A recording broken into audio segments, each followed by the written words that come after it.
So today I am going to deal with the human vision, structure of eye, visual pathway. In visual pathway, there are some subtopics like field of vision, optic nerve, optic chiasma, lateral geniculate body, optic radiations, and your visual cortex. Then later on, we'll deal with the lesions of your visual pathway. So before moving on to the visual pathway, we should know a basic idea about your eye. So this is the human eye anatomy. Is it visible? Yes, ma'am, you are Yeah, visible. it's visible. Okay. So, so this is the white color structure which is present is known as sclera. Okay. And continuation to that, you can see the iris which is present behind your pupil. Okay. And the sclera, where it bulges, it will form the cornea. Then this blue color pigment is known as pupil. Then exactly below to your pupil, there will be a lens. Then you have again the ciliary body and muscle attachments of your eye. Then there is a layer which is known as conjunctiva, which covers your front part of your eye. Then you can also see the retina, the optic nerve, macula lutea, then vitreous body, and retinal blood vessels. Okay, so this is the basic structure of your eye. Then, yes. So, anatomy of the visual pathway. First, we are going to deal with the human vision. As as if already know, we have some components through which we can see, right? So the basic components are three: binocular, stereoscopic, and colored. So what does mean by binocular? The word itself says bi means two, and ocular means vision. So what does the binocular mean? We are able to see with our both the eyes. The word binocular means you are able to see with both your eyes. And our human vision is also a stereoscopic type. What do you mean by stereoscopic? Stereoscopic is nothing but when you are trying to imagine a thing, or when you are seeing an object, you by seeing only you can estimate the height of the object, the width of the object, and the thickness of the object. So that is known as a stereoscopic type. Then we have one more feature which is colored. Colored is nothing but like due to the presence of color which is present in the nature, we are able to see, right? Human vision contains different types of receptors which are helping us to identify the different types of colors. Then, are you guys are clear with this human vision? Ma'am, we are Yes, clear. ma'am. Okay. Let us move on to the structure of your eye. Eye contains different types of parts. So let us know about what eye contains. Eye contains eyebrows, eyelids, eyelashes, and your lacrimal glands. So, eyelids help us to protect us from the dust particles and any type of infections to grow, and even eyelashes helps to protect us from the dust particles. Okay. Then lacrimal glands will secrete the tears, as if we already know our eye is able to produce some water type material which is present in your aqueous chamber, and eyebrow is just for a beauty purpose. Okay. Then there are two more components which are present in your eyes are first the conjunctiva. I have already told you about this in the diagram. So conjunctiva is nothing but it is just a layer which is covering your front part of your eye. Okay. Then comes the eyeball. You know what? The eyeball is located in between the socket. And the interesting fact behind your eyeball is we are only able to see 1/6 portion of your eye. Whatever the eyeball is visible to us is just a 1/6 portion of it. Isn't it a mystery type? Okay.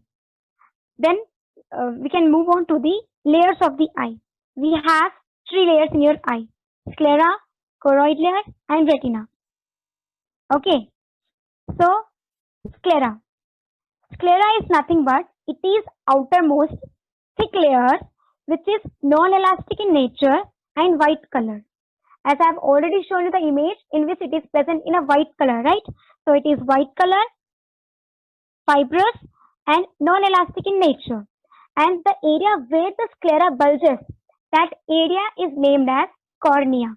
Okay, the area where the sclera bulges out is named as your cornea, and the end of the sclera is directly connected to your optic nerve. You need to remember this. The end of the sclera is having a directly connection with your optic nerve. So let us move on to your second layer, which is choroid layer. I have mistaken the spelling over here. You can correct it. Choroid layer. Choroid layer is nothing but it is black colored layer which contains a lot of blood vessels. Okay. And choroid layer covers your whole eye except the pupil part. Okay. Choroid layer covers the whole part of your eye except the pupil. And the part which is formed by your choroid layer surrounded to your pupil is known as iris. The part which is formed by your choroid layer around your pupil is termed as iris. Then this iris has some muscular correction, like iris is connected to radial and circular muscles. Whatever the muscles present in your eye which is surrounding to your iris are radial muscle and your circular muscle. Then just behind your pupil there is a lens which is known as biconvex lens. Okay, just behind your pupil there is a lens which is known as biconvex lens, and this biconvex lens has some attachments, like it is attached to your ciliary muscles and suspensory ligament. Is it clear, guys? Hello? Yes, ma'am. Yes, ma'am. Okay. Then this lens is present behind your pupil and into your inner eyeball. Now, the inner eyeball contains your two chambers, which is known as aqueous chamber and vitreous chamber. So, in aqueous chamber, aqua means water. So, obviously, it contains watery-like fluid inside the aqueous chamber. And whatever the fluid present in your vitreous chamber, it contains jelly type of texture. So, I am repeating once again the choroid layer, which is black in color, and it contains a lot of blood vessels, encloses the eye, and it will cover your whole eye except your pupil part. And just behind your pupil, there is a lens present to it, which is called as a biconvex lens, and it has some muscle attachment, which is known as ciliary muscle and suspensory ligament. Then we have to move on to retina. Retina, as if this whole visual pathway depends upon like retina, because this pathway starts from retina and ends up to your visual cortex. So what happens? Retina contains light receptors, which is also known as photoreceptors. So there are two different types of receptors present in your retina. Those are named as rods and cones. What these rods and cones will actually do? What the rods and cones will absorb the light energy and they'll respond by creating nerve impulses. They will absorb the light energy and they will convert a message to your visual cortex, and that will again send you an impulses. Then you are able to see the image. Okay. So area where there is no vision in your rods and cones is termed as blind spot. And the area. Hello. Okay. The area of the best vision is known as yellow spot. These are the area which are present in your retina. Where there is no vision is termed as blind spot, and where is the best vision is termed as your yellow spot. So under the yellow spot, you can consider your fovea centralis and macula lutea. These terms we are going to deal about further. Okay, so you need to remember these words. The yellow spot contains macula lutea and fovea centralis. Then rods and cones are present, right? So the rod contains a special type of pigment which is called as rhodopsin. Due to the rhodopsin, we are able to see in the night also. Okay, as if we can see in night, right? So we are able to see in the night just because of the presence of this pigment, the rods. We have 5 billion rods in our each eye, and if any trauma or any injury happens to your rod cells, that is going to lead a night blindness. And similar to that, we have cone cells. Cone cells contains iodopsin pigment. So because of the presence of iodopsin pigment, we are able to recognize the different colors which are present in our nature. And we have 7 millions of cone cells in our each eye. If any trauma or injury happen to your cone cells, that is going to lead a color blindness. Till now, everything is clear to you? Hello? Yes. Is it clear?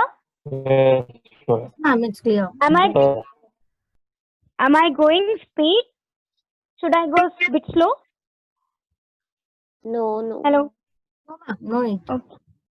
Okay. And one more speciality of your retina is it contains first order neuron.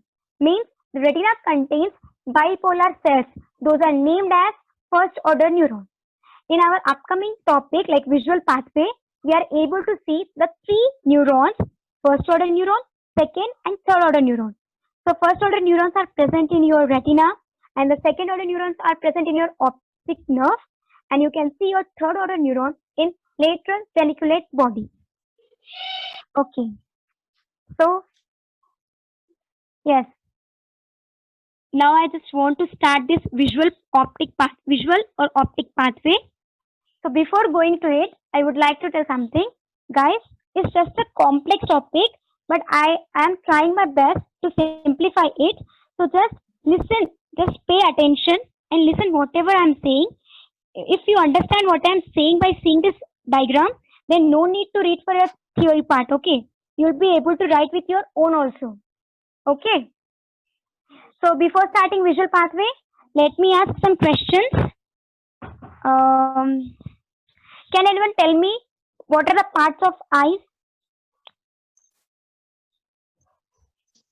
Sclera, iris, retina, pupil. Yes. Okay, good. Can anyone tell me how many rod cones are present in our each eye? 125 million dots and 7 million cones. That's great. And okay, how many layers are present in your eyes?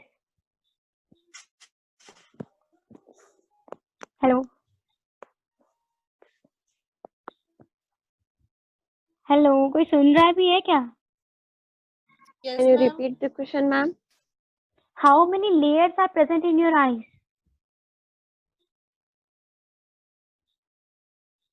Okay, let me tell. There are 3 layers in your eyes: sclera, choroid layer, and retina. Okay. Just a second, guys.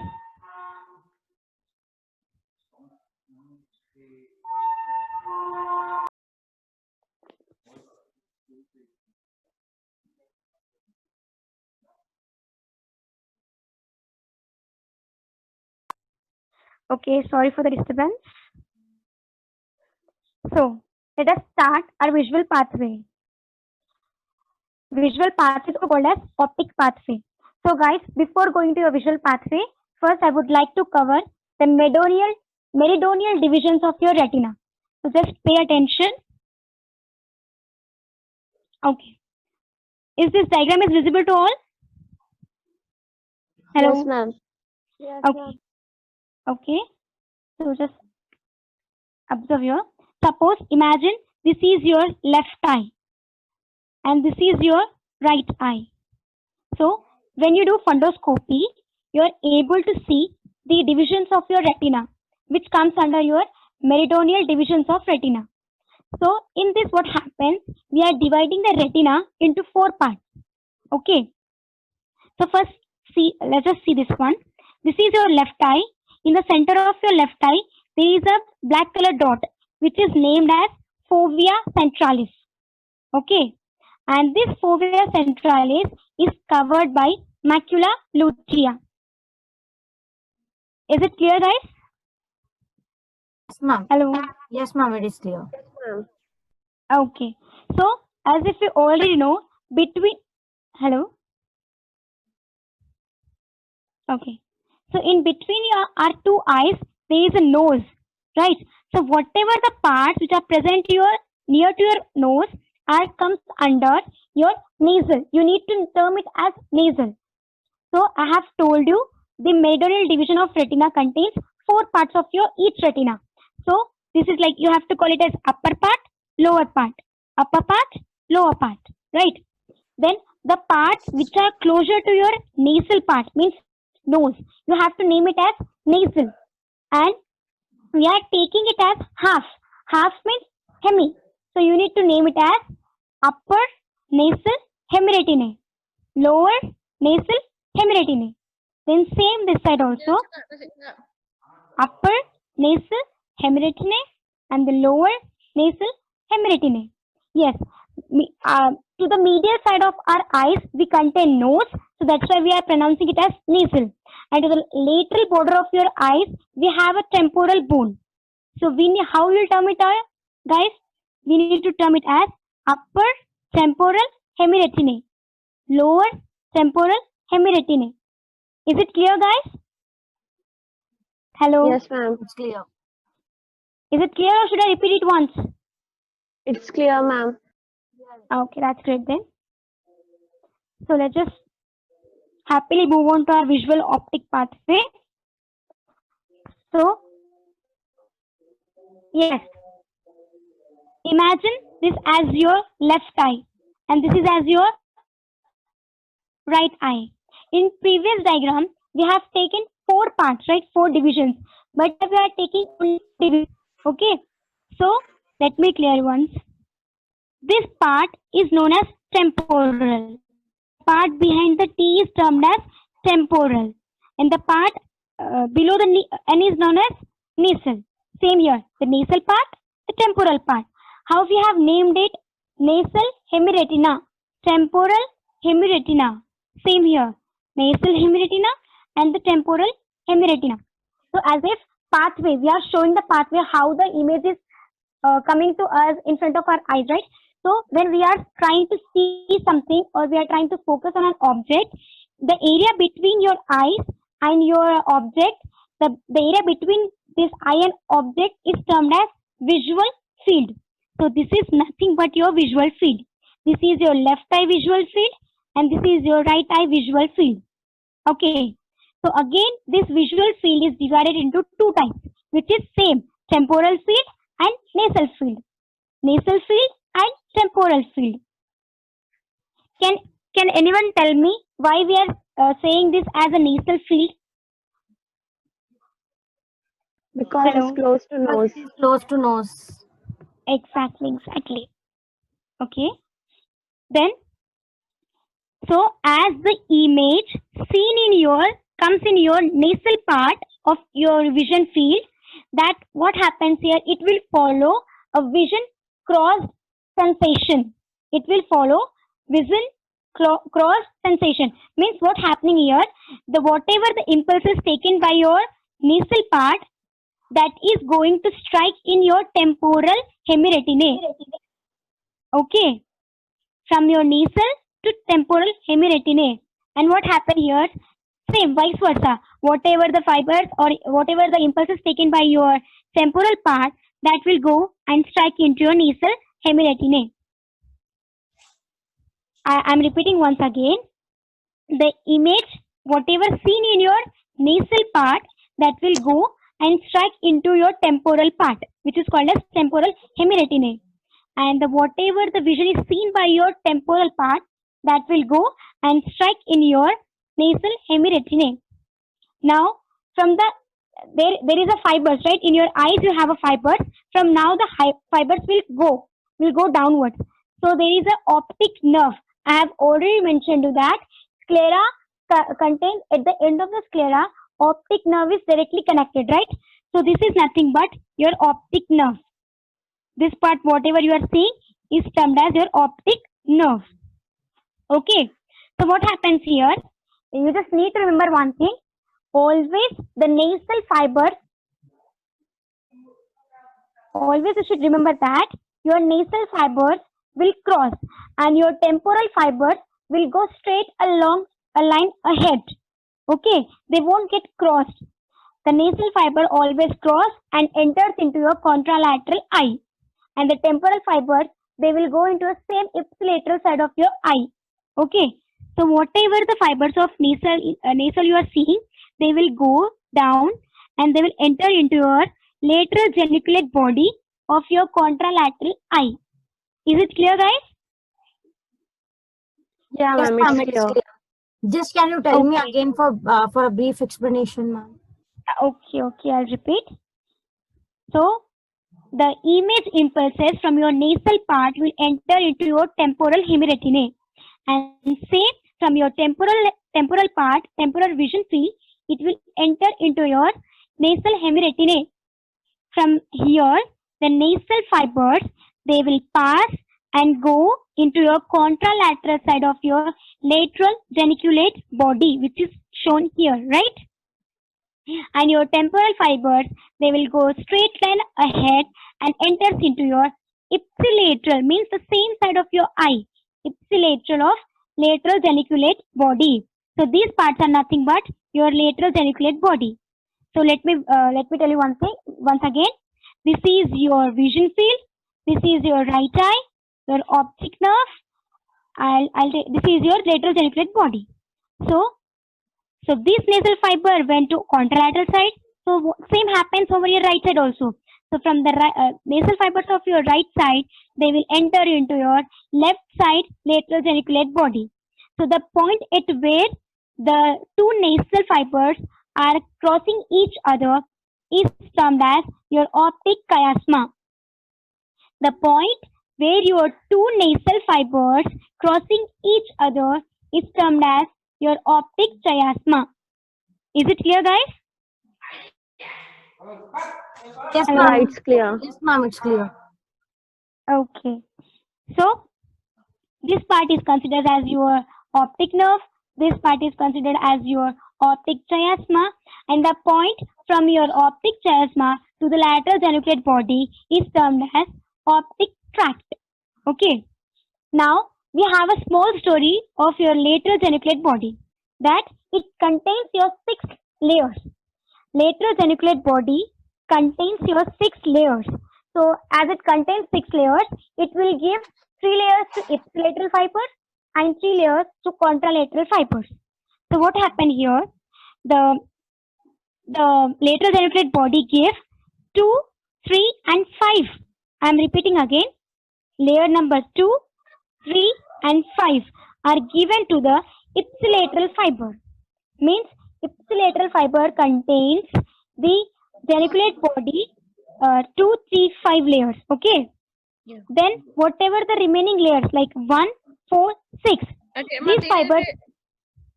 Hello. These fibers are received by your contralateral fibers. So the ipsilateral fibers are nothing but your temporal fibers. So these temporal fibers receive number 2, 3, 5 of your lateral geniculate body's layer, and the contralateral fibers are nothing but your nasal fibers. These fibers receive your 1, 4, 6 fibers. Okay, lateral geniculate fibers. As I have told you, this total pathway begins from your retina and ends to at your visual cortex. So what happened here? As from lateral geniculate body to the visual cortex. Let me tell you one thing. Visual cortex is also named as calcarine fissure. You can also call visual cortex as calcarine fissure.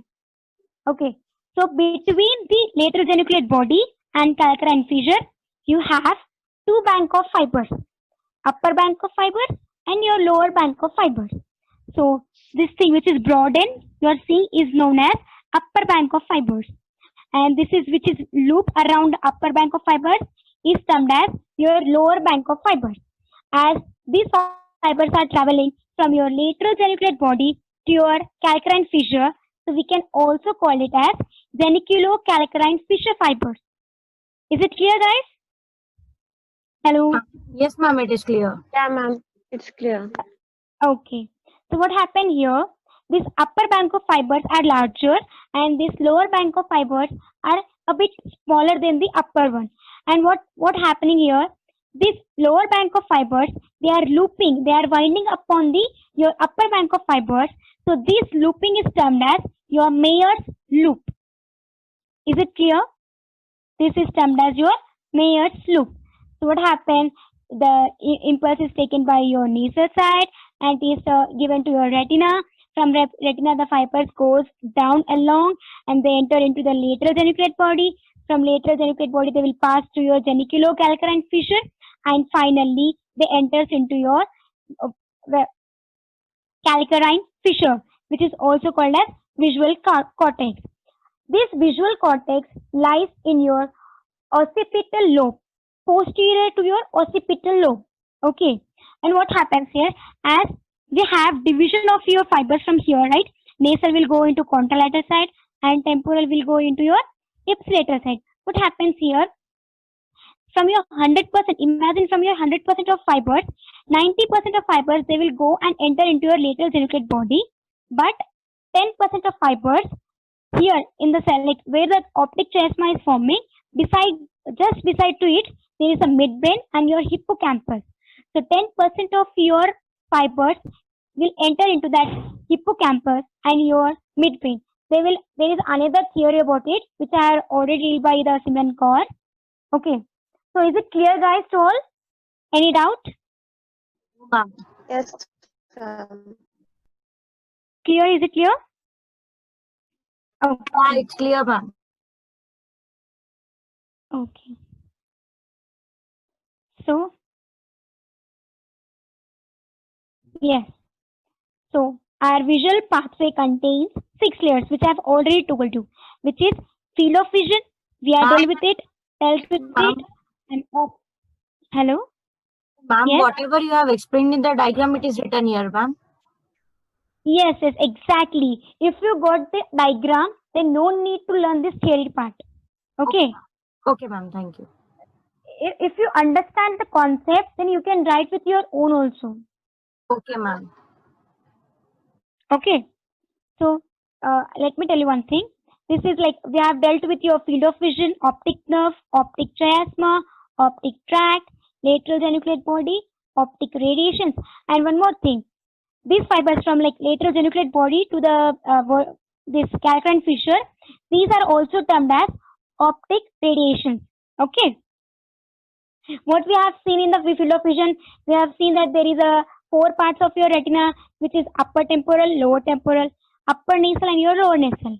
So here we have seen the temporal, like the large temporal and the small nasal field will fuse to form your binocular field, which is called as your hemiretinae. Okay, so there is nothing to explain much. If you got the diagram, then no need to explain the theory again. Just I want to say one thing. Yes, this optic nerve is formed by the axons of your ganglionic cells. Okay, and here it contains your second order neuron, which will help, like, again we are going to deal with your optic nerve in a deep discussion when we are starting our cranial nerve examination. At the time, we'll tell you in deep. Okay, so there is nothing to read in this, because whatever I have told you in that diagram, it contains that only. There is nothing much added in this. Okay, like I have told you visual cortex. So this visual cortex is present in your occipital lobe. Okay, occipital lobe, and here what happens, it contains like area where the visuals are forming. So the primary visual area contains perception of your visual impulses. What the primary visual area is doing, it will percepting your visual impulses, and your secondary visual area is doing interpretation of your impulses. Okay, and occipital eyes field, which is concerned with your movement of your eyes. So this is all about your anatomy of your visual pathway. Now we are going to deal with just brief discussion of your physiology, applied physiology. So I have told you the pathway of your visual, right? Of visual pathway. So if any defect or any injury happens to your pathway, then what will be the causes you are going to see? What are the disorders or diseases you are going to see? So, like any injury to any part of your optic pathway will cause you a visual defect. Okay, that will lead to a visual defect, and that visual defect depends upon the location and the extent of your injury. So, if any trauma happened to your pathway, we are going to see anopia, hemianopia. Lesion to your optic nerve will lead to a total blindness, and lesion to your optic chiasma is going to lead bitemporal hemianopia, basal hemianopia, and lesion to your visual cortex is going to lead inferior and superior hemianopia. So let me tell you what exactly the anopia means. Hello? Hello? Yes, sir. Yes, ma'am, you're Is it audible. clear? Till now it's clear? Yeah, it's clear, Yes, ma'am. yes. Okay. So what does anopia mean? Anopia means loss of vision in one field. One field means your one vision field. Okay. Suppose, please mute yourself, guys. Suppose I have shown you the vision field, right? Suppose you have injury to your right side of your eye, so your right vision field is affected. So you have loss of your vision at your right eye. That is considered as anopia. And hemianopia, the word itself says hemi means half. You have visual defect, but only half of the vision is going to defect, right? So hemianopia is nothing but loss of vision in one half of your visual field, either your right side or your left side of your vision field. I'm not talking about your eye. Take your right eye and visual field of your right or left side. Okay. Now this hemianopia is further divided into two types, which is termed as homonymous hemianopia, heteronymous hemianopia. Tiwari, mute all. Yes? Mute all. Okay. Okay.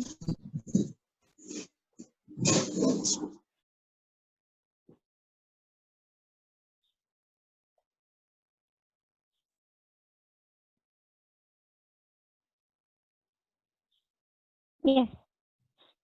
So this homonymous is nothing but defect in your one half of your both the eyes. Means suppose you have vision field, like you have two vision fields, right eye vision field and left eye vision field.